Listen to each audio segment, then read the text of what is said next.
Also, of course, noteworthy was the presence of the leader of the ultra-Orthodox Shas party, Aryeh Deri, at the cabinet meeting. Deri entered the cabinet meeting, David, as Israel's interior and health ministers, but he will walk out of the cabinet meeting no longer a minister, getting word just in the last few minutes that Prime Minister Benjamin Netanyahu has fired him. Again, following the decision by Israel's Supreme Court last Wednesday, requiring Netanyahu to do so or Deri to resign. There still is an open question of what next for Deri, what other position he could take on, what maybe legislation could be passed in the Israeli Knesset to enable him to become a minister. A lot of question marks hovering over that. But if there had been concern leading up to the decision that Netanyahu and or Deri would defy it, at least that concern seems to have been allayed. Netanyahu firing Deri just in the last few minutes during the cabinet meeting. What appears to be, the future trajectory? Where's Deri headed from here? I know there's been various things proposed. I mean, he's still a critical partner for Netanyahu, so he's not fired. Maybe a term that be a technical meeting, but what's actually happening within this coalition?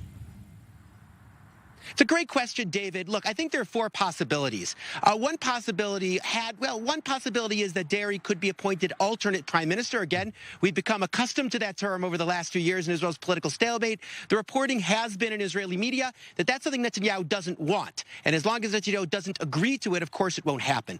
The second possibility is legislation in the Israeli parliament for Deri somehow to become a minister. That's a possibility. Again, it's not straightforward, but maybe it's a road the coalition could take. A third possibility is that the Shas party could leave the coalition, bring it down because of this this issue. Seems to be unlikely. I think that's the consensus, and logic would point in that direction. The fourth possibility, and you were alluding to it, David, I think you could argue Deri himself alluded to it Wednesday night, is that he could stay in the coalition and essentially wield power but without a formal position. We've seen that, for example, in other countries like Poland, for example, where the leader of the ruling party is not often a minister and having a formal position in the government, but is widely recognized, Jaroslav Kaczynski, as the country's most powerful politician. So one could imagine Deri continuing to wield power because of his political power and influence over the 400,000 Israelis, for example, who voted for his Shas party without taking on a formal ministry. Time will tell which solution Deri and Netanyahu arrive at. But again, the betting here is it won't bring down the government.